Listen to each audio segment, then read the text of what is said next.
الحمد لله نحمده ونستعينه ونؤمن به ونتوكل عليه ونعوذ بالله من شرور أنفسنا ومن سيئات أعمالنا من يهده الله فلا مضل له ومن يضلل فلا هادي له وأشهد أن لا إله إلا الله وحده لا شريك له وأشهد أن محمدا عبده ورسوله أرسله بالهدى ودين الحق ليظهره على الدين كله ولو كره المشركون اللهم صل على محمد وعلى آل محمد كما صليت على إبراهيم وعلى آل إبراهيم إنك حميد مجيد وبارك على محمد وعلى آل محمد كما باركت على إبراهيم وعلى آل إبراهيم إنك حميد مجيد أما بعد فإن خير الكلام كلام الله وخير السنن سنن محمد صلى الله عليه وسلم وشر الأمور محدثاتها وكل محدثة بدعة وكل بدعة ضلالة وكل ضلالة في النار يا أيها الذين آمنوا اتقوا الله حق تقاته ولا تموتن إلا وأنتم مسلمون أعوذ بالله من الشيطان الرجيم بسم الله الرحمن الرحيم ولو ترى إذ المجرمون ناكسوا رؤوسهم عند ربهم ربنا أبصرنا وسمعنا فارجعنا نعمل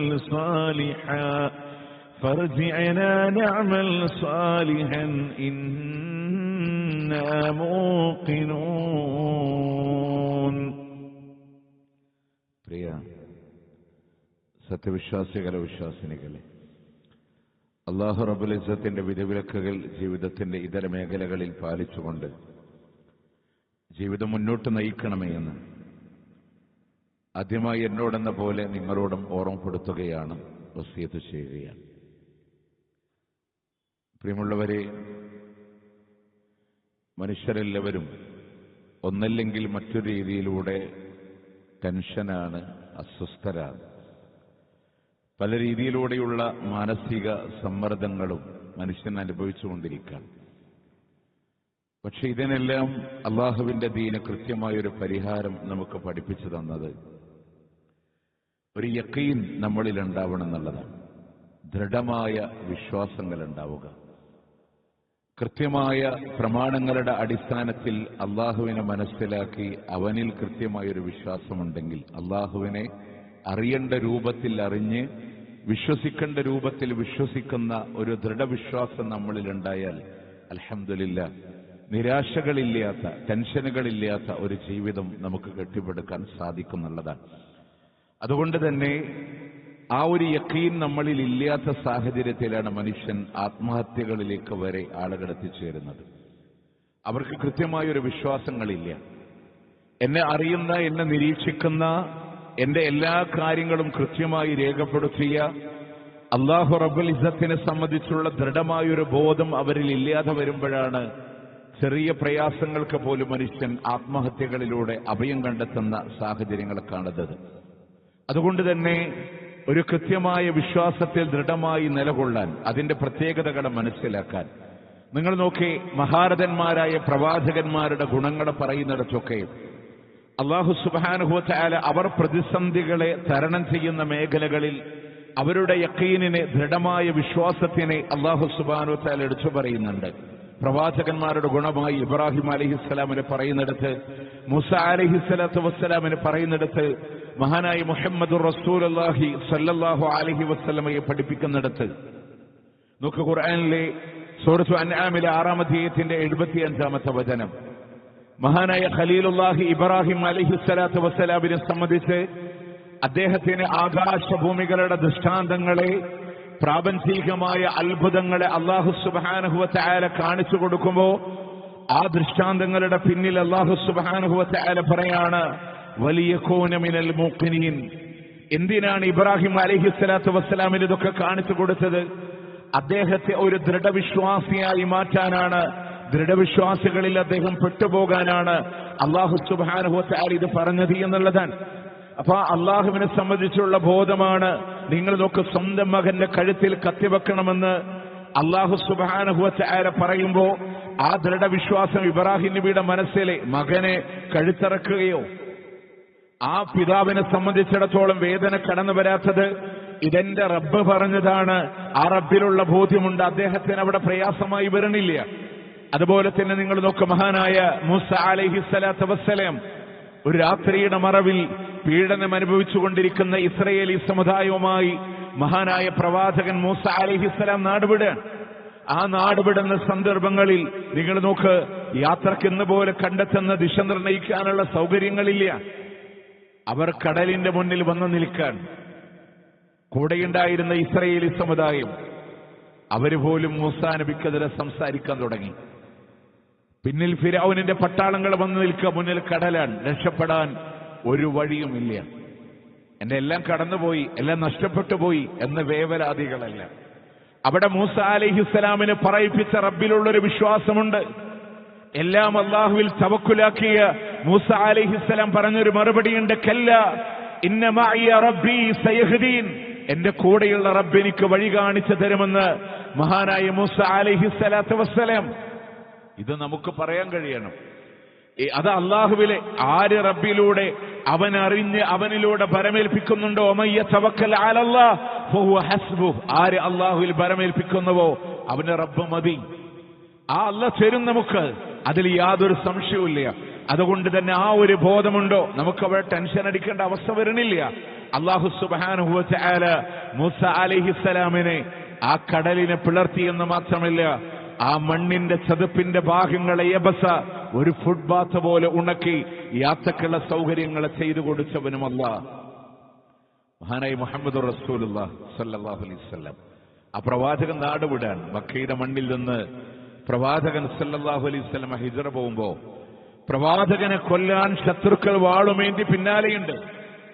നിങ്ങൾ നോക്ക്, അവിടുന്ന് മഹാനായ പ്രവാചകൻ സ്വല്ലല്ലാഹു അലൈഹി വസല്ലം സൗർ ഗുഹയിൽ അഭയം പ്രാപിക്കുമ്പോ കൂടെയുള്ളത് മഹാനായ അബൂബക്കർ സിദ്ദീഖ് റളിയല്ലാഹു അൻഹുവാണ്.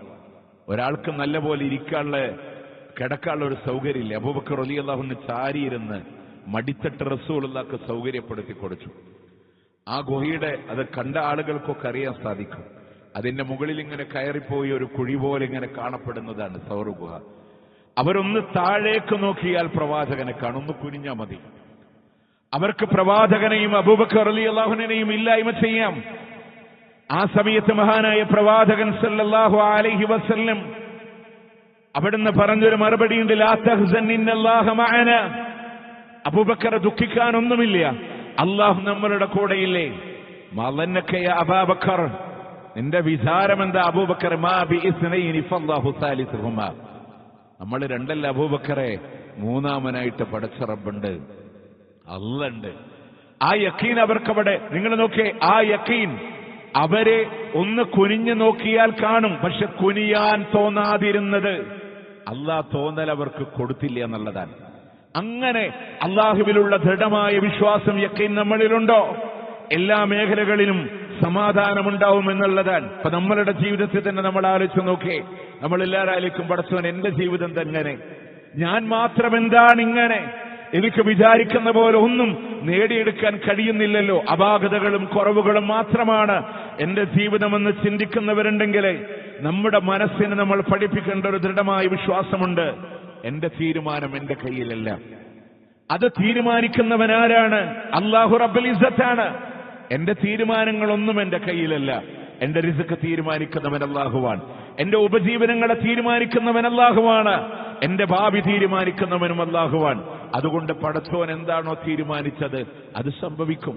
നമ്മളതൊരാളങ്ങടെ ഏൽപ്പിച്ചു കൊടുത്താൽ, നമുക്കറിയാലോ, വീട്ടിലെ ചെലവൊക്കെ നടത്തണ ഒരു ബാപ്പാക്ക് പ്രായം വന്നാല് ജോലിയും വരുമാനം ഇല്ലാതെ വരുമ്പോൾ എങ്ങനെ മുന്നോട്ടുണ്ടോ എന്ന് ടെൻഷൻ വരുമ്പോ, ഒരു മകൻ തന്നോളം വളർന്നു വന്നവൻ പ്രാപ്തനാണെങ്കിൽ അവനിൽ കാര്യങ്ങൾ ഏൽപ്പിക്കുമ്പോ ഭൗതികമായി നമുക്കൊരു സമാധാനം കിട്ടുന്നുണ്ടെങ്കിൽ, നമ്മളെ പടച്ച നിയന്ത്രിക്കുന്ന അല്ലാഹുവിൽ നമ്മളുടെ കാര്യങ്ങൾ ഏൽപ്പിക്കാനുള്ളൊരു ഈമാൻ നമ്മളിലൂടെ കടന്നു വരുമ്പോ അൽഹംദുലില്ലാഹ് അവന് നല്ലൊരു സമാധാനമുണ്ട് എന്നുള്ളതാണ്.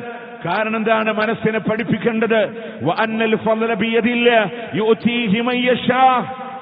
എല്ലാ ഔദാര്യങ്ങളും അല്ലാഹുവിന്റെ കരങ്ങളിലാണ്. അല്ലാഹു ഉദ്ദേശിക്കുന്നവർക്ക് അവൻ നൽകുന്നുണ്ട്. വല്ലാഹു ദുൽ ഫളിൽ അലീം. അല്ലാഹുവാണ് വമ്പിച്ച ഔദാര്യത്തിന്റെ ഉടമൻ, അധീനതയിലുള്ളവൻ അല്ലയാണ്. അള്ളാന്റെ ഖജനാവ് വിശാലല്ലേ? ചോദിക്കേണ്ട പണിയില്ല നമുക്കുള്ളൂ. അള്ളാന്റെ ഖജനാവ് വിശാലമാണ്. ആ അല്ലാഹു സുബ്ഹാനഹു വ തആല അവന്റെ ഫളല് അവൻ ഉദ്ദേശിക്കുന്നവർക്ക് അവൻ നൽകാൻ. ഇന്നല്ലാഹ യബ്സുതു റിസ്ഖ ലിമൻ യശാ. അല്ലാഹു ഉദ്ദേശിക്കുന്നവർക്ക് അവൻ റിസ്ഖിനെ വിശാലമായി നൽകുന്നു. വയഖദിർ, അവൻ അതിന്റെ കണക്കാക്കി നൽകുന്നവനും അല്ലാഹു റബ്ബുൽ ഇസ്സത്താണ്. അതുകൊണ്ട് ഞാനെന്തെങ്ങനെ എന്ന് പറഞ്ഞവൾ ടെൻഷൻ അടിക്കാനല്ല. അല്ലാഹുവിലുള്ള കൃത്യമായൊരു വിശ്വാസം നമ്മളിലുണ്ടാവും. കാരണം അല്ലാഹ്ക്കറിയാം ആർക്ക് കൊടുക്കണം, എത്ര കൊടുക്കണം. അവന് കിട്ടലാണോ ഖൈറ്, കിട്ടാതിരിക്കലാണോ ഖൈറ്? ആർക്കറിയാം? അല്ലാഹു റബ്ബുൽ ഇസ്സത്തിന് അറിയാലോ. ആ തരുന്നതും തരാതിരിക്കുന്നതും അല്ലാഹുവിന്റെ ഒരു പരീക്ഷണത്തിന്റെ നടപടിക്രമങ്ങളുടെ ഭാഗം മാത്രമായിട്ടാണ്. നിങ്ങളൊരു കാര്യത്തിനെ സംബന്ധിച്ച് നിങ്ങൾ വെറുപ്പാണെന്ന് വിചാരിക്കുന്നുണ്ടോ, പ്രയാസമാണെന്ന് വിചാരിക്കുന്നുണ്ടോ, അത് നിങ്ങൾക്ക് ഖൈറായി വന്നേക്കാം. ഒരു കാര്യം നിങ്ങൾ ഇഷ്ടപ്പെടുന്നത് അതൊരു പക്ഷേ നിങ്ങൾക്ക് പ്രയാസമായിട്ടും കടന്നു വന്നേക്കാം. നമുക്കതറിയില്ല. അതറിയുന്നവനാരേയുള്ളൂ. നമ്മൾ വിചാരിക്കുന്ന ഖൈറാൻ, പക്ഷെ അത് ഷർറായിരിക്കാം. നമ്മൾ വിചാരിക്കുന്ന ഷർറാണ്, പക്ഷെ അത് ഖൈറായിരിക്കാം. കാരണം ആ ആയത്തിന്റെ അവസാനം അല്ലാഹു സുബ്ഹാനഹു വ തആല പറയാ, വല്ലാഹു യഅലം, അല്ലാഹ് എല്ലാം അറിയും, വഅൻതും, നിങ്ങളാവട്ടെ ലാ തഅലമൂൻ, നിങ്ങൾക്കത് അറിയില്ല. അല്ലാഹ്ക്കൊക്കെ അറിയാം, പക്ഷെ നിങ്ങൾക്കത് അറിയില്ല എന്ന് സൂറത്ത് ബഖറ 216 ആയത്തിൽ അല്ലാഹു സുബ്ഹാനഹു വ തആല നമ്മളോട് പറഞ്ഞു തരാൻ. അതുകൊണ്ട് പടച്ചോനിൽ തവക്കുലാക്കി അവനിൽ വിശ്വാസം ദൃഢമാക്കുമ്പോൾ അൽഹംദുലില്ലാഹ് എല്ലാ വിഷമങ്ങൾക്കും നമുക്കൊരു സൊല്യൂഷനാണ്, അവിടെ പരിഹാരമാണ്. അതുപോലെ തന്നെ ഈ ശുബ്ഹാത്തുകളിൽ മനസ്സൊക്കെ ഇങ്ങനെ ചാഞ്ചാടിക്കഴിഞ്ഞാൽ നമുക്കൊരിക്കലും ഉറച്ച വിശ്വാസം യഖീൻ നമുക്ക് കിട്ടൂല. അതായത് പരലോകം ഉണ്ട്, ഖബറിന്റെ അദാബ് സത്യാണ്, ഒക്കെ നമ്മൾ വിശ്വസിക്കുന്നുണ്ട്. അതുണ്ടാവോ? ഉണ്ടാവില്ലേ? ഇനി പടച്ചവൻ അവിടെ സംരക്ഷിക്കോ ഇല്ലേ, കിട്ടോ ഇല്ലേ? ആ ഒരു ശുബ്ഹാത്ത്, ഒരു ചാഞ്ചാട്ടം നമ്മളിലൂടെ കടന്നു വന്നാൽ ഒരിക്കലും നമുക്കത് നേടിയെടുക്കാൻ, സമാധാനങ്ങളെ കിട്ടാൻ കഴിയില്ല എന്നുള്ളതാണ്. കാരണം മഹാനായ അബൂബക്കർ സിദ്ദീഖ് റളിയല്ലാഹു അൻഹു അദ്ദേഹത്തിന്റെ ഖുത്ബയിൽ മഹാനായ പ്രവാചകൻ സല്ലല്ലാഹു അലൈഹി വസല്ലം പഠിപ്പിച്ചതായി അബൂബക്കർ സിദ്ദീഖ് റളിയല്ലാഹു അൻഹു ജനങ്ങളോട് പറഞ്ഞു കൊടുക്കുന്നുണ്ട്. അയ്യുഹന്നാസ്, അല്ലയോ ജനങ്ങളെ, ഇന്നല്ലാഹ ലൗ യുഅതൗ ഫിദ്ദുനിയാ ഖൈറാ, അല്ലാഹു ദുനിയാവിലോടൊരു ഖൈർ നൽകുകയാണെങ്കിൽ, ആ നൽകാൻ ഉദ്ദേശിക്കുന്ന ഖൈറുണ്ടെങ്കിൽ അതിൽ നല്ലതേതാണ്? മിനൽ യഖീനി വൽ മുആഫാത്ത്, അത് യഖീനാണ്. അല്ലാഹ് ഒരാൾക്ക് ദുനിയാവിൽ നൽകുന്ന ഖൈറെന്താൻ? ദൃഢമായ വിശ്വാസമാണ് റബ്ബിലെ. അതുപോലെ വൽ മുആഫാത്ത്, ആരോഗ്യപരമായ ഒരു അവസ്ഥയുമാണ്. എന്നിട്ട് നബി സല്ലല്ലാഹു അലൈഹി വസല്ലം പറയാ, ഫസലൂഹും അല്ലാഹ അസ്സ വജൽ, അത് രണ്ടും നൽകാൻ നിങ്ങൾ അല്ലാഹുവിനോട് ചോദിച്ചുകൊണ്ടിരിക്കണം എന്നാണ്. ആഫിയത്ത് തരാനും യഖീന് തരാനും നിങ്ങൾ അല്ലാഹുവിനോട് നിരന്തരമായി ചോദിച്ചുകൊണ്ടിരിക്കണം എന്നാണ്. അത് അല്ലാഹുവിനോട് ഇങ്ങനെ പറയാം. അതിൽ ദൃഢമായ വിശ്വാസം നമ്മളിലൂടെ കടന്നു വരുമ്പോൾ അൽഹംദുലില്ലാഹ് അവിടെ നമുക്ക് എല്ലാ വിഷയങ്ങൾക്കൊരു സമാധാനം ഇങ്ങനെ കിട്ടൂലേ. നമുക്കിങ്ങനെ ദുനിയാവിന്റെ കണ്ണൻ ജപിക്കുന്ന പ്രതാപങ്ങളൊന്നും എന്റെ കയ്യിൽ വന്നില്ലല്ലോ എന്ന് വിചാരിച്ച ടെൻഷൻ വരില്ല. നിങ്ങൾ ആലോചിച്ചൊക്കെ സഹാബത്തിന്റെ ജീവിതത്തിലെ ഈ പേർഷ്യന്റെ ആളുകൾ വന്നിട്ട് അവരുടെ പളുപളുത്ത മിന്നുന്ന പട്ടിന്റെ വസ്ത്രമൊക്കെ കണ്ട് സഹാബത്തിന്റെ ജീവിതത്തിലൊന്ന് കണ്ടത്ര ശീലമില്ല. അത് കണ്ടിട്ട് അവരിങ്ങനെ അത്ഭുതപ്പെട്ട് നോക്കി നിൽക്കുമ്പോ റസൂൽ സല്ലല്ലാഹു അലൈഹി വസല്ലമ സഹാബത്തിനോട് പറഞ്ഞു കൊടുക്കുക, എന്റെ സഅദ് ഇബ്നു മുആദിന് സ്വർഗത്തിൽ നൽകുന്ന കിന്തിയിലില്ലേ കർച്ചീഫ്, അതിനേക്കാൾ മനോഹരമായിരിക്കുന്നു പറഞ്ഞപ്പോ അവർക്കുള്ളൊരു സന്തോഷം. അത് മതി അവർക്ക്. കാരണം അവർക്കറിയാം ഞങ്ങളുടെ ജീവിതത്തിന്റെ ത്യാഗങ്ങളാവട്ടെ നൊമ്പരങ്ങളാവട്ടെ അള്ളാഹുവിന്റെ മാർഗത്തിൽ ഒന്നും നേടാതെ എന്ന് നമ്മൾ വിചാരിക്കുന്ന ഭൗതികതകൾ നേടാതെ അള്ളാഹിന്റെ മാർഗത്തിൽ വിട പറഞ്ഞാലും അവിടെ കിട്ടുമെന്ന ദൃഢമായ ബോധ്യം അവരുടെ മനസ്സിൽ കടന്നു വന്നപ്പോ അവർക്ക് സന്തോഷമാണ്, സമാധാനമാണ്, അൽഹംദുലില്ലാ എന്ന് പറയേണ്ട ഒരു മനസ്സാണ് അവരുടെ മുന്നിലൂടെ കടന്നു വന്നത് എന്നുള്ളതാണ്. അതുകൊണ്ട് തന്നെ അള്ളാഹിനോട് ആ യഖീനിനെ ചോദിക്കാൻ. ഇനി നോക്ക്, നിങ്ങൾ ഒരു കൃത്യമായ ഒരു കവിതയിലൂടെ കാണാം, യഖീനി യഖീനി മിൻ ഹുമൂമി വഖുർബതി, യഖീനി എന്റെ ദൃഢമായ വിശ്വാസമില്ലേ, ഞാൻ അല്ലാഹുവിൽ വിശ്വസിക്കുന്ന വിശ്വാസമില്ലേ, വയഖീനി അതാണ് എന്നെ കാത്തു സൂക്ഷിക്കുന്നത്. ഒരു പദത്തിന് 2 പ്രാവശ്യം റിപ്പീറ്റ് ചെയ്തതല്ല, രണ്ട് വിശാലമായ അർത്ഥത്തിലാണ്. എന്റെ ദൃഢമായ വിശ്വാസങ്ങളാണ് എന്നെ കാത്തു സംരക്ഷിക്കുന്നത്. എന്തിൽ നിന്നാണ്? മിൻ ഹുമൂമി വഖുർബതി, എന്റെ മാനസിക പ്രയാസങ്ങളിൽ നിന്ന്, ക്ലേശങ്ങളിൽ നിന്ന്, എന്റെ ബുദ്ധിമുട്ടുകളിൽ നിന്ന് എന്നെ രക്ഷിക്കുന്നത് എന്റെ വിശ്വാസമാണ്. എന്നിട്ട് പറയാൻ വഖൈറു അതാഇൽ മർ, ഒരു മനുഷ്യന് നൽകപ്പെടുന്നതിലെ ഏറ്റവും ഉത്തമമായത് സിദ്ഖു യഖീനിഹി, അവന്റെ അദൃഢമായ വിശ്വാസത്തിലുള്ള സത്യസന്ധതയാണ്. അതിലൊരുറപ്പാണ്, എന്റെ അള്ളാഹു എന്നെ കൈവിടില്ല, അള്ളാഹു ഖൈറായത് എനിക്ക് നൽകുമെന്ന ബോധ്യം നമ്മളിൽ ഉണ്ടാകുമ്പോൾ അവിടെ നിരാശപ്പെടേണ്ട ഒരു സാഹചര്യം നമ്മളിൽ ഉണ്ടാവണില്ല എന്നുള്ളതാണ്. ഇനി നമ്മൾ ആലോചിച്ച് നോക്കേ, ഇതിനെവിടെ പരിഹാരം കാണും? അതിന് പരിഹാരമുണ്ടല്ലോ എന്റെ ഖുർആനാണ്. നമ്മളിങ്ങനെ ആലോചിക്കണം, ഏത് മനസ്സിന്റെ പ്രശ്നങ്ങളുടെ, ഡിപ്രഷന്റെ, ടെൻഷന്റെ കാരണങ്ങൾ എന്താണെന്ന് നമ്മൾ കണ്ടെത്തി കഴിഞ്ഞാൽ അതിന്റെ അവസാനം നമ്മൾ പടച്ചോനിക്ക് എത്തിച്ചേരും, അള്ളാഹുവിലേക്ക് എത്തിച്ചേരും. ഇപ്പൊ നമ്മൾ ആലോചിച്ചൊക്കെ നമുക്കിങ്ങനെ തോന്നാൻ ഇനി എന്താ കാട്ടുക?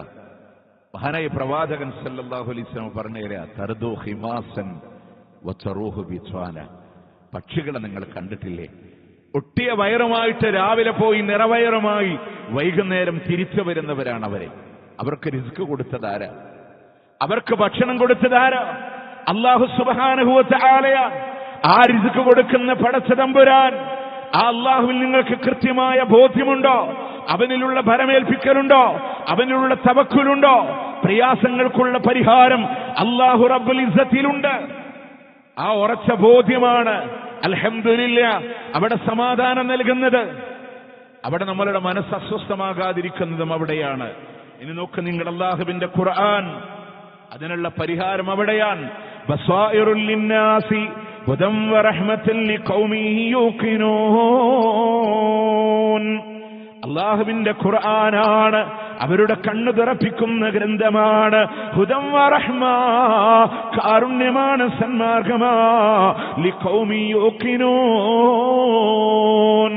ദൃഢവിശ്വാസമുള്ള ജനങ്ങൾക്ക് വേണ്ടിയുള്ള അവർക്കുള്ള മാർഗദർശനമാണ്, കാരുണ്യമാണ് അള്ളാന്റെ ഖുർആൻ എന്ന് പറയുന്നത്. ആ ഖുർആനിലുണ്ട് നമുക്കുള്ള പരിഹാരം. പക്ഷെ മരുന്നിങ്ങനെ അട്ടത്ത് വെച്ചിട്ട് നമ്മൾ സമാധാനം തേടി നടക്കാൻ, അതിനുള്ള മരുന്ന് പടച്ചോൻ തന്നിട്ടുണ്ട്. അലാ ബിദിക്രില്ലാഹി തത്മഇന്നുൽ ഖുലൂബ്, നിങ്ങൾ അറിയണം അള്ളാന്റെ ഖുർആനാണ് നിങ്ങളുടെ ഹൃദയങ്ങൾക്കുള്ള സമാധാനം നൽകുന്നത് എന്നുള്ളതാണ്. നിങ്ങൾ നോക്കേ, നബിമാരുടെ ജീവിതത്തിലൊക്കെ അള്ളാഹിനെ പറ്റി പറയാനുള്ള ധൈര്യം അവർക്ക് കിട്ടിയതെന്താണ്? ആ ബോധ്യവും തവക്കുലൊക്കെ അവരുടെ മനസ്സിലുണ്ടായിരുന്നു. ഇപ്പൊ നമ്മൾ തന്നെ ആശങ്കപ്പെടുന്ന പല സാഹചര്യങ്ങളും ഇല്ലേ? ഇനി നാട്ടിൽ ഇങ്ങനെ അങ്ങോട്ട് കടന്നുപോയാൽ എന്തായിരിക്കും അവസ്ഥ? കുറച്ചു കാലം കൂടെ കടന്നു വന്നാൽ ഞങ്ങളുടെയൊക്കെ അവസ്ഥ എന്തായിരിക്കും എന്നൊക്കെ ചിന്തിക്കുന്ന ആളുകളുണ്ടായിരിക്കും. പഹൽഗാമിന്റെ ഒരു ഭീകരവാദ ആക്രമണങ്ങൾ നടന്നു വന്നപ്പോ, അതിന്റെ പിന്നാലെ പല പിക്ചറുകൾ കടന്നു വന്നപ്പോ എല്ലാ ന്യൂസിന്റെ താഴെയും മുസ്ലിങ്ങൾക്കെതിരെ ശക്തമായ പ്രകോപനങ്ങളെ കടന്നു വന്നു. കലിമ ചൊല്ലിപ്പിച്ച് കൊല ചെയ്തു എന്ന് പറഞ്ഞിട്ട് ഇവരൊക്കെ തീവ്രവാദികളാണ്, അടുത്തുള്ള ഹിന്ദുക്കളൊക്കെ കൊല്ലാൻ പറയുന്ന ആൾക്കാരാണ് എന്തൊക്കെ പറഞ്ഞു. അപ്പൊ നമ്മൾ വിചാരിക്കും വർഗീയത ഇങ്ങനെ കടച്ചു വന്നാൽ, ഈ മലപ്പുറം ജില്ലേനെ പറ്റി വരെ വർഗീയതയുടെ വിഷം തുപ്പുന്ന വാക്കുകൾ കടന്നു വന്നാൽ ഇനി ഭാവി എന്താവുമെന്ന് ചിന്തിക്കുന്നവരെ നമ്മളൊന്ന് മനസ്സിലാക്കേണ്ടെന്നറിയോ? അള്ളാഹുവിൽ കൃത്യമായി കാര്യങ്ങളെ വരവേൽപ്പിച്ച് അള്ളാഹു പറഞ്ഞ പോലെ ജീവിച്ച് കൃത്യമായി ജീവിക്കാനുള്ളൊരു മനസ്സുണ്ടോ? ആരെന്ത് പറഞ്ഞാലും ഇവിടെ എന്ത് സംഭവിച്ചാലും അൽഹംദുലില്ലാ എന്റെ ജീവിതത്തിനെ കോട്ടം തട്ടിക്കാൻ, എന്റെ ഈമാനിനെ കോട്ടം തട്ടിക്കാൻ അവിടെ കഴിയില്ല എന്നുള്ളതാണ്. ഇനി കുറെ കാലം ഇവിടെ ഭരണം നടന്നാൽ എന്താ സംഭവിക്കുക? അങ്ങനെ ചിന്തിക്കുന്ന ആളുകളില്ലേ? മുത്തുനബിയുടെ കഴുത്തിന്റെ നേരെ വാൾ നിന്നപ്പോഴും അല്ലാഹ് എന്ന് പറയാനുള്ളൊരു ബോധ്യം, ഒന്നിങ്ങനെ വരച്ച തീരുന്ന പണിയിലുള്ള മനുഷ്യന്റെ ജീവിതം. പക്ഷേ അവിടെ പോലും എന്നെ രക്ഷിക്കാൻ അല്ലാഹ് തീക്കുണ്ടാരങ്ങൾക്കിടയിൽ ഇബ്രാഹിം അലൈഹിസ്സലാമിനെ തീ ഒരുക്കിയവർക്ക് പോലും അതിന്റെ അടുത്തേക്ക് കടക്കാൻ കഴിയാതെ ആ തീക്കുണ്ടാരത്തിലേക്ക് ഇബ്രാഹിം നബി എറിയപ്പെടുമ്പോഴും ഹസ്ബുനല്ലാഹ് ഹസ്ബുനല്ലാഹ്. നിങ്ങൾ ആലോചിച്ച് അവിടെ ഉണ്ട്. എനിക്ക് അത്ഭുതം തോന്നിപ്പോയ പല കാര്യങ്ങളും. ഇന്ന് ജെറുസലേമിന്റെ മണ്ണിൽ, ഇസ്രയേലിന്റെ മണ്ണിൽ തീ ഇങ്ങനെ കത്തിപ്പടരുകയാണ്. ഇന്നതാണ് കാരണം എന്ന് പറയാനും അതിനെ വിവരിക്കാനൊന്നും നമ്മൾ അർഹരല്ല. പക്ഷേ ഒന്ന് മനസ്സിലാക്കണം, മർദ്ദിതന്റെ പ്രാർത്ഥനയ്ക്കും അല്ലാഹ്ക്കും ഇടയിൽ മറയില്ല. ഒരു കുഞ്ഞുമോന് പറഞ്ഞില്ലേ, ബോംബുകളെ വന്ന് വർഷിക്കുമ്പോ, ജീവന ഭീഷണികൾ വരുമ്പോ, ഉച്ചവരുടെ മൃതശരീരങ്ങൾ കണ്ടപ്പോ സംസാരം നാവിൽ ഉറച്ചു വന്ന കുഞ്ഞുമോൻ പറഞ്ഞില്ലേ, ഞാനിതൊക്കെ എന്റെ അല്ലാഹ്വിനോട് ഞാൻ എന്റെ അല്ലാഹ്വിനോട് പറയുമെന്ന്. നോക്കണേ, ഫലൈസലില്ലാ ബൈനഹു വബൈനലില്ലാഹി ഹാദാ. ആ അല്ലാഹുവിന് അവനുമിടയിൽ ഒരു മറ, അല്ലാഹു തലൈസൽ ഹിജാബ്, അവിടെ ഒരു മറയില്ല. അതുകൊണ്ട് ചോദിക്കുന്ന കാര്യം ഒരുപക്ഷേ മർദ്ദിതന്റെ പ്രാർത്ഥനയ്ക്ക് ഫലമുണ്ട്. എന്റെ പടച്ചോൻ എന്നെ സംരക്ഷിക്കുമെന്നുള്ളതാണ്. ചരിത്രത്തിൽ ഒരുപാട് പാഠങ്ങളാണ്. മഹാനായ ഇമാം അഹ്മദ് ബിൻ ഹംബലിനെ കൊല്ലാൻ വേണ്ടി കൊണ്ടുവരുമ്പോ നിങ്ങൾ ആലോചിച്ചു, അബ്ബാസിയ ഭരണാധികാരി സുബൈക്ക് തലവെട്ടെന്ന് വിധി പറഞ്ഞു നിൽക്കാൻ, എന്തിനാ? ഖുർആൻ അല്ലാഹുവിന്റെ സൃഷ്ടിയാണെന്ന് പറയണം, കലാമെന്ന് പറഞ്ഞാൽ സമ്മതിക്കില്ല. സുബൈന്റെ നേരം വെളുക്കുമ്പോ രാജാവിന്റെ മരണവാർത്തയാണ് കേൾക്കുന്നത്. അദ്ദേഹത്തിനെ കൊല്ലാൻ അവർക്ക് കഴിഞ്ഞില്ല. കാരാഗ്രഹത്തിന്റെ 28 വർഷങ്ങളെ കൈക്കാലുകളെ ചങ്ങലക്കെട്ട് ചമ്മട്ടിയെ കൊണ്ട് മുന്നിൽ ഒതുവെടുക്കാനുള്ള വെള്ളം വെച്ച് ഒതുവെടുക്കാൻ പറഞ്ഞ് ലോകം കണ്ട മഹാപണ്ഡിതനെ മർദ്ദിക്കുമ്പോഴും, പ്രിയമുള്ളവരെ, അള്ളാന്റെ മാർഗത്തിൽ നിന്നൊരു വാക്ക് തിരിച്ചു പറയാൻ കഴിയാതെ അള്ളാന്റെ കലാം നിലനിൽക്കണം. ഞാനൊരു വാക്ക് തിരുത്തി പറഞ്ഞ എന്റെ ജീവന് വേണ്ടി പറഞ്ഞാൽ നാളെ ഇമാം അങ്ങനെ പറഞ്ഞു എന്ന് പറയാം. പക്ഷെ അവർക്കൊക്കെ ബോധ്യമുണ്ട്, എന്റെ റബ്ബതിന് പരിഹാരം ഉണ്ടാക്കി തരുമെന്ന ബോധ്യം അവരുടെ മനസ്സിലുണ്ട്. പ്രിയമുള്ളവരെ, ആ യഖീൻ ഉണ്ടാവണം. ഇനിയോ നിരന്തരം അല്ലാഹുവിനോട് ചോദിക്കേണ്ടതും അത് തന്നെയാണ്. നിരന്തരം അല്ലാഹുവിനോട്, ഇനി എന്റെ കാര്യങ്ങൾ അതിലെന്തെങ്കിലും പ്രയാസം ഉണ്ടാവുമെന്ന് ആടി ഒലിയുന്നത് യഖീനിന്റെ ദൃഢമായ വിശ്വാസത്തിന്റെ കുറവാണ്. യഥാർത്ഥമായ വിശ്വാസിയുടെ ക്വാളിറ്റി അല്ലാഹു പറയാണ് സൂറത്ത് ബഖറയുടെ തുടക്കത്തിലൂടെ ഓതി വരുമ്പോ കാണാ, വബിൽആഖിറതി ഹും യൂഖിനൂൻ. അവർ പരലോകത്തിനെ സംബന്ധിച്ച് ദൃഢമായി വിശ്വസിക്കുന്ന ആളുകളാ, അല്ലാഹുവിനുള്ള യഖീനുള്ള ആളുകളാണ്. നമ്മളൊക്കെ വിശ്വസിക്കുന്നത് അല്ലേ? നമുക്കിനി ജീവിതത്തിൽ ഇവരോടൊന്നും തിരിച്ചൊന്നും ചെയ്യാൻ പറ്റണില്ല. നമ്മളിങ്ങനെ മർദ്ദിക്കാൻ, വേണ്ടപ്പെട്ടവർ പലരും കൊല ചെയ്യപ്പെടുന്ന ഒരു സാഹചര്യങ്ങളൊക്കെ നാട്ടിൽ കാണുമ്പോഴും നമ്മളെന്താ മനസ്സിലാക്കണ്ടേ? എന്റെ പടച്ചോനുള്ള പരലോകല്ലേ, ആ പടച്ചോന്റെ കയ്യിൽ മാത്രം അധികാരങ്ങളുള്ള പരലോകല്ലേ. അന്ന് ഇവരൊക്കെ കാലുകൾ ചലിപ്പിക്കാൻ കഴിയാതെ നിൽക്കുന്ന ഒരു ലോകല്ലേ. അന്ന് നീതി നടപ്പാക്കപ്പെടുന്ന ലോകത്ത് അല്ലാഹുവിന്റെ ചോദ്യമുണ്ട്. അള്ളാന്റെ ഒരു ചോദ്യം വരാനുണ്ട്. ആരുണ്ടെന്ന് അല്ലാഹു തആല ചോദിക്കൽ, ലിമനിൽ മുൽക്കിൽ യൗം. ഇന്നത്തെ ദിവസത്തിന്റെ അധികാരം ആരുടെ കയ്യിലാ? അള്ളാന്റെ കയ്യിൽ മാത്രമാണ്. അതുകൊണ്ടാണ് മാലിക് യൗമിദ്ദീൻ, പ്രതിഫല ദിവസത്തിന്റെ ഉടമസ്ഥനായ അല്ലാഹ്. അന്ന് ഒരിക്കലും മരണമില്ലാത്തൊരു ലോകത്ത് ഞങ്ങൾക്ക് വിജയം നൽകപ്പെടുന്ന ഒരു ലോകമുണ്ട്. ആ പടച്ചോന്റെ പാർശ്വത്തിലാണ് ഞാനെന്ന വിശ്വാസത്തിന്റെ കനക്കലാണ്. അതുകൊണ്ടാണ് പണ്ഡിത ലോകം പറഞ്ഞ ഹുവൽ ഈമാന കുല്ലു. ആ ദൃഢമായ വിശ്വാസം ഉണ്ടെങ്കിൽ നമ്മുടെ വിശ്വാസം എല്ലാം അതായി തീരുമെന്നുള്ളതാണ്. അതുകൊണ്ട് തന്നെ മരിക്കുമ്പോ നല്ല ഈമാനോടെ യഖീനോട് കൂടെ മരിക്കാൻ കഴിയണമെന്നുള്ളതാണ്. മഹാനായി മുത്തു റസൂൽ സല്ലല്ലാഹു അലൈഹി വസല്ലമ പറഞ്ഞില്ലേ, നാളെ ഖബറിൽ വെച്ച് ചോദ്യങ്ങൾ ഉണ്ടാകുമ്പോ ഉത്തരം പറയണ്ടേ, എന്റെ റബ്ബ് അല്ലാഹുവാണെന്ന് പറയണ്ടേ. അതിനെന്ത് വേണം? എന്ത് വേണം? ഒരു യഖീനുള്ള മൂക്കിനായ വിശ്വാസത്തോടുകൂടെ വിട പറഞ്ഞാൽ മാത്രമാണ് അല്ലാഹു എന്റെ റബ്ബാണെന്ന് ഖബറിലൂടെ ഉത്തരം പറയാൻ പറ്റുള്ളൂ. അതുകൊണ്ട് ഈമാൻ ദൃഢമായ അവസ്ഥകളിലൂടെ നിങ്ങൾ നോക്ക്, അല്ലാഹുവിന്റെ പ്രവാചകൻ സല്ലല്ലാഹു അലൈഹി വസല്ലമ ഒരു സദസ്സിലിരുന്നാൽ അവിടുന്ന് എഴുന്നേൽക്കുന്നതിന് മുമ്പ് മുത്ത് നബി വരെ അല്ലാഹുവിനോട് ചോദിക്കാറുണ്ടായിരുന്നു, പടച്ചോനെ ആ യഖീൻ എനിക്ക് തരണേ. ദൃഢമായ വിശ്വാസം വേണം. അല്ലാഹുമ്മ ഖസിം ലനാ മിൻ ഖശ്യതിക എന്ന് പറഞ്ഞു വരുന്ന പ്രാർത്ഥനയിലൂടെ കാണാ വമിനൽ യഖീനി മാ തുഹവ്വിലു ബിഹി അലൈനാ മസായിബ ദുനിയാ. അല്ലാഹുവേ, ദുനിയാവിൽ എന്ത് ആപത്തിനെ പിടികൂടിയാലും തരണം ചെയ്യാൻ യോഗ്യമാകുന്ന വിധത്തിലുള്ള ദൃഢമായ വിശ്വാസം എനിക്ക് ഭാഗിച്ചു തരണേ അല്ലാ. എന്ത് മുസീബത്ത് എന്റെ കുടുംബത്തിലാവട്ടെ, ശരീരത്തിലാവട്ടെ, സമ്പത്തിലാവട്ടെ, എന്ത് മുസീബത്തിന്റെ പിടികൂടിയാലും അതിനെ തരണം ചെയ്യാൻ കഴിയാവുന്ന ഒരു ദൃഢമായ വിശ്വാസം എനിക്ക് നൽകണേ അല്ലാ എന്ന് റസൂലുള്ളാഹി സ്വല്ലല്ലാഹു അലൈഹി വസല്ലമ അള്ളാഹുവിനോട് പ്രാർത്ഥിക്കാറുണ്ടായിരുന്നു എന്നുള്ളതാണ്. അതുകൊണ്ട് അള്ളാഹിനെ മനസ്സിലാക്കുക, അവനെ അറിയുക, അവനിലുള്ള വിശ്വാസത്തെ ദൃഢമൂലമാക്കുമ്പോ നമ്മുടെ ആലോചിച്ച് നോക്ക്, ഇതൊന്നും ചെയ്യാതെ ലോകത്തോട് വിട പറയേണ്ടി വന്നാൽ കരയുന്ന സാഹചര്യങ്ങൾ ഉണ്ടാകും, വിലപിക്കേണ്ടി വരുന്നൊരു സാഹചര്യങ്ങൾ ഉണ്ടാകും. അതുണ്ടാവരുത് പ്രിയമുള്ളവരെ. മനുഷ്യനെ നരകത്തിലേക്ക് മുഖം കുത്തി വലിക്കുന്ന ഒരവസ്ഥ അല്ല പറയുന്നുണ്ട്.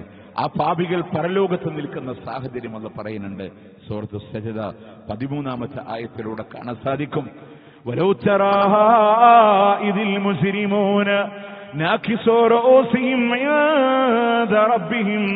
കുറ്റവാളികളായ ആളുകള്, പാപികളായ ആളുകൾ അവരെ നിനക്ക് കാണാ.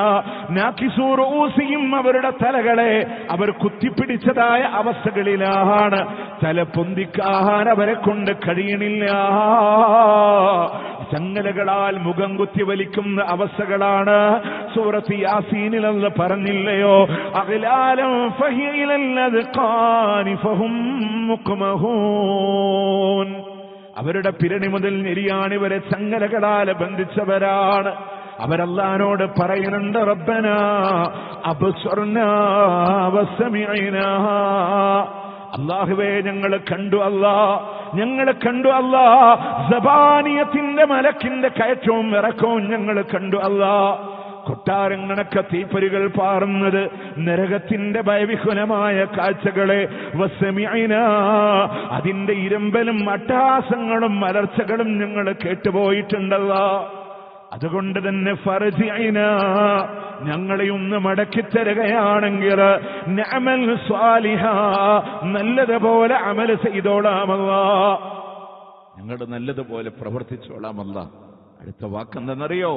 ഇന്നാ മൂഖിനൂൻ. ഇന്നാ മൂഖിനൂൻ, തീർച്ചയായും ഞങ്ങളുടെ ദൃഢവിശ്വാസികളായിക്കൊള്ളാമല്ലോ. നിന്നെ മനസ്സിലാക്കുന്ന, നിന്നെ അറിയുന്ന, നിന്നെ വഴിപ്പെടുന്ന, നിന്നിൽ കൃത്യമായി വിശ്വസിക്കുന്ന യഥാർത്ഥ മൂഖിനുകളായി, യഥാർത്ഥ യഖീനുള്ള ആളുകളായി ഞങ്ങൾ മാറിക്കോളാം പടച്ചോനെ. അല്ലാഹു പറയും, ഇനി മടക്കില്ല, നരകത്തെ നിറക്കുമെന്നുള്ളതിന്റെ വാഗ്ദത്തമാണ്. ദുനിയാവിൽ ജീവിക്കുമ്പോൾ നിങ്ങൾ എന്നെ മറന്നിട്ടുണ്ട്, അതുകൊണ്ട് ഇന്നാ നസീനാക്കും, ഇന്ന് നാം നിങ്ങളെയും മറക്കുന്നു എന്ന് അല്ലാഹു സുബ്ഹാനഹു വ തആല പറയുന്ന. അതുകൊണ്ട് പ്രിയമുള്ളവരെ, നമുക്കുള്ള ഏത് പ്രശ്നത്തിന് അവിടെ സൊല്യൂഷൻ കിട്ടും. അവിടെ നമ്മളുടെയൊക്കെ മക്കളുടെ വിഷയത്തിൽ നിങ്ങൾ ടെൻഷൻ അടിക്കുന്നുണ്ടോ? അവർക്ക് കൊടുക്കേണ്ടതും ഈ ഈമാന്. മക്കളുടെ വിഷയത്തിൽ നാട് വിട്ടുപോയ എന്റെ മക്കൾ എന്താവും? ഇന്നത്തെ സാഹചര്യത്തിൽ എന്റെ മക്കൾ എന്താകും? നാട് മുഴുവൻ തിന്മകളിൽ വിരാജിക്കുമ്പോ എന്റെ മക്കൾ എന്താകും? ആദ്യം നിങ്ങൾ പറഞ്ഞു കൊടുക്കേണ്ടത് റബ്ബാരാണെന്നാണ്. അള്ളാഹിനെ പറ്റിയുള്ള അറിവാണ്, ഇൽമാണ്. മഹാനായ ലുഖ്മാൻ അലൈഹിസ്സലാം തന്റെ മകനോട് ഉപദേശം കൊടുക്കും. പറഞ്ഞില്ല, മോനെ, നീ ചെയ്യുന്ന പ്രവർത്തനമുണ്ടല്ലോ, ഇന്നഹാ ഇൻ തകു മിസ്കാല ഹബ്ബത്തിൻ മിൻ ഖർദൽ, അതൊരു കടുകുമണി ധാന്യത്തിന്റെ തൂക്കമാണ്.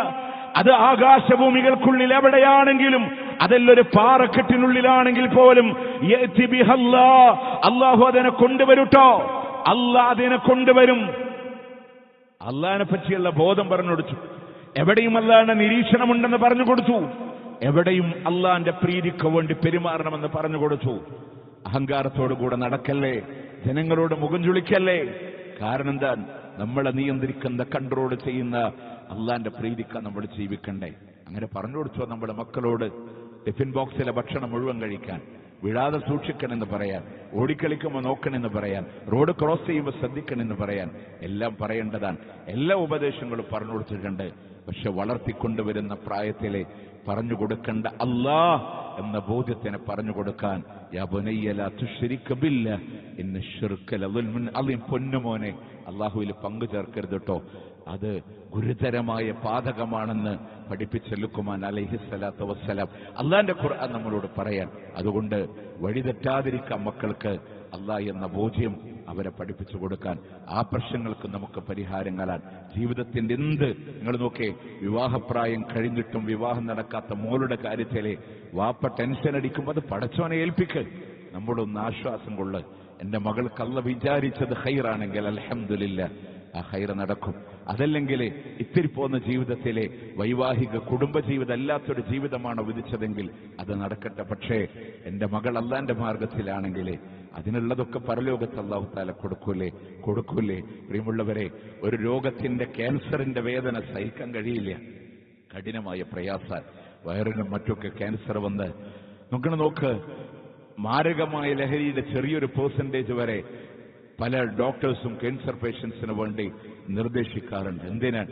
അവർക്ക് ചെറിയൊരു റിലാക്സേഷന് വേണ്ടി. അഥവാ താങ്ങില്ല അതിന്റെ വേദന. പക്ഷെ ആ വേദന കടിച്ചമർത്തുമ്പോഴും ഇതെനിക്ക് പടച്ചു നൽകിയത് ഞാൻ ക്ഷമിക്കുകയാണെങ്കിൽ സ്വർഗം കിട്ടാനാണ്, ഷഹീദിന്റെ ദർജ കിട്ടാനാണ്, ഉന്നതമായ സ്വർഗം കിട്ടാനാണ്, ഉഖ്റവിയായ ശുഹദാക്കളിൽ ഞാൻ പെടാൻ കാരണമാകുന്നൊരു രോഗാണ്. അവന് വേറെ കൗൺസിലിംഗ് സെന്ററിൽ പോകേണ്ട ആവശ്യമുണ്ടോ? അവന്റെ മനസ്സ് തണുത്തില്ലേ? എനിക്കൊന്നുമില്ലെങ്കിലും എന്റെ കാലിൽ ഒരു മുള്ളു തറച്ചാൽ പോലും അതുകൊണ്ട് പടച്ചോൻ എനിക്ക് പ്രതിഫലം നൽകുന്നുണ്ടല്ലോ എന്ന് കരുതി അള്ളാഹുവിലുള്ള പ്രതീക്ഷ, എല്ലാ പ്രയാസങ്ങൾക്കും നമുക്ക് സമാധാനം കിട്ടി. ഇൻഷാ അള്ളാഹ് പൂർണ്ണമായ യഖീനോടെ ദൃഢമായ വിശ്വാസത്തോടെ ഈ ലോകത്തോട് വിട പറയാൻ നമ്മൾ ശ്രദ്ധിക്കുക. അള്ളാഹു സുബ്ഹാനഹു വ തആല അനുഗ്രഹിക്കുമാറാവട്ടെ.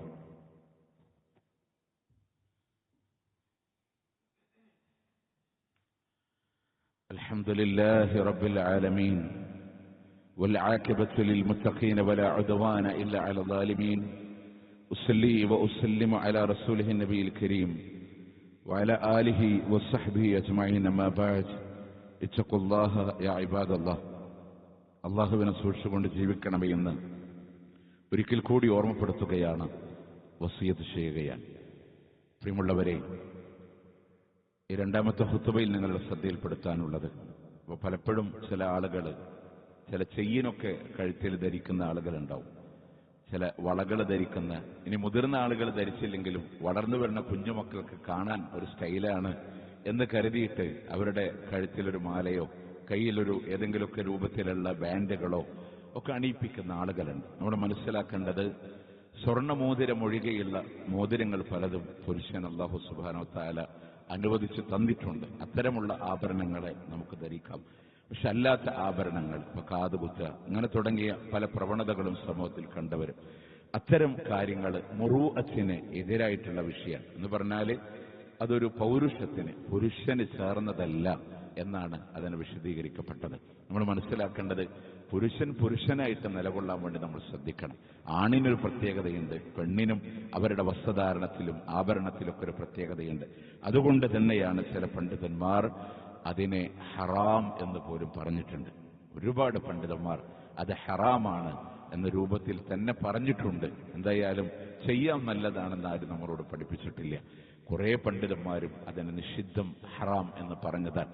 നമ്മൾ മനസ്സിലാക്കേണ്ടത്, അള്ളാഹുവിന്റെ മുത്ത് റസൂൽ സല്ലല്ലാഹു അലൈഹി വസല്ലം നമ്മളോട് പഠിപ്പിച്ച എന്താ, ലഅന റസൂലുള്ളാഹി സ്വല്ലല്ലാഹു അലൈഹി വസല്ലം, അള്ളാഹിന്റെ മുത്ത് റസൂൽ സല്ലല്ലാഹു അലൈഹി വസല്ലം ശപിച്ചിരിക്കുന്നു അൽ മുഖന്നസീന മിനർ റിജാൽ, ആണുങ്ങളിൽ നിന്ന്, പുരുഷന്മാരിൽ നിന്ന് സ്ത്രീവേഷം കെട്ടുന്ന ആണുങ്ങളെ അള്ളാഹുവിന്റെ റസൂൽ സല്ലല്ലാഹു അലൈഹി വസല്ലം ശപിച്ചിട്ടുണ്ടെന്ന.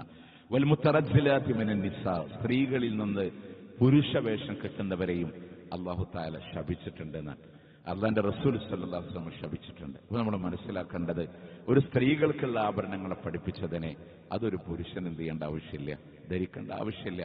അത് നമ്മൾ എങ്ങനെയാണോ മക്കളുടെ ബ്രെയിൻ അവരുടെ വളർന്നു വരുമ്പോൾ അവരുടെ ശരിയും തെറ്റും നിർവചിക്കാനുള്ള പക്വതൊന്നും ചെറിയ മക്കൾക്ക് ഉണ്ടാവില്ല.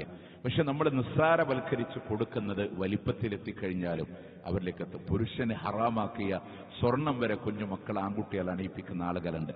ആ കുട്ടികൾക്ക് ഹലാലും ഹറാം അറിയില്ല, അവരതിന് ഉത്തരവാദികളാവില്ല. പക്ഷെ അണിയിപ്പിക്കുന്ന മാതാപിതാക്കള് അള്ളാന്റെ കോടതിയിൽ മറുപടി പറയേണ്ടി വരും.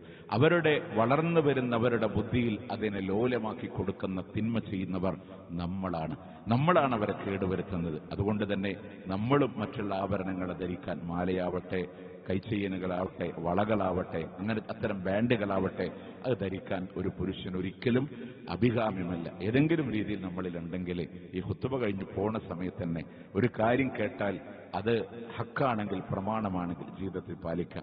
അതഴിച്ചപ്പോൾ തന്നെ നമ്മൾ മാറ്റാൻ നമ്മൾ ശ്രദ്ധിക്കുക. അതുപോലെ തന്നെ നമ്മളുടെ മക്കളിലും അങ്ങനത്തെ ഒരു സാഹചര്യങ്ങളില്ല എന്ന് നമ്മൾ ഉറപ്പുവരുത്തുക. അല്ലാഹു സുബ്ഹാനഹു വ തആല പരലോക വിജയം നേടുന്ന മുഅ്മിനീങ്ങളിൽ, മുത്തഖീങ്ങളിൽ അല്ലാഹു നാം ഏവരെയും ഉൾപ്പെടുത്തി അനുഗ്രഹിക്കുമാറാവട്ടെ. പൂർണ്ണമായ ഈമാനോടെ ഈ ലോകത്തോട് ലാ ഇലാഹ ഇല്ലല്ലാഹ് എന്ന് ഉച്ചരിച്ച് അള്ളാഹുവിന്റെ അടുക്കലേക്ക് മടങ്ങാൻ അള്ളാഹു നമുക്കൊക്കെ ഭാഗ്യം നിന്ന് അനുഗ്രഹിക്കുമാറാവട്ടെ. അള്ളാഹുവെ, ഞങ്ങളിൽ നിന്ന് വിട പറഞ്ഞു പോയവർ മഅ്ഫിറത്തും മർഹമത്തും നൽകി നീ അനുഗ്രഹിക്കണേ അല്ലാഹ്. അല്ലാഹുമ്മ അഗ്ഫിർ ലിൽ മുഅ്മിനീന വൽ മുഅ്മിനാത്ത് വൽ മുസ്ലിമീന വൽ മുസ്ലിമാത്ത് الأحياء منهم والأموات إنك مجيب الدعوات يا قاضي الحاجات. اللهم أعز الإسلام والمسلمين وأذل الشرك والمشركين. اللهم انصر إخواننا المسلمين في فلسطين. اللهم انصر إخواننا المسلمين المضاعفين المجاهدين في فلسطين وفي رفح وفي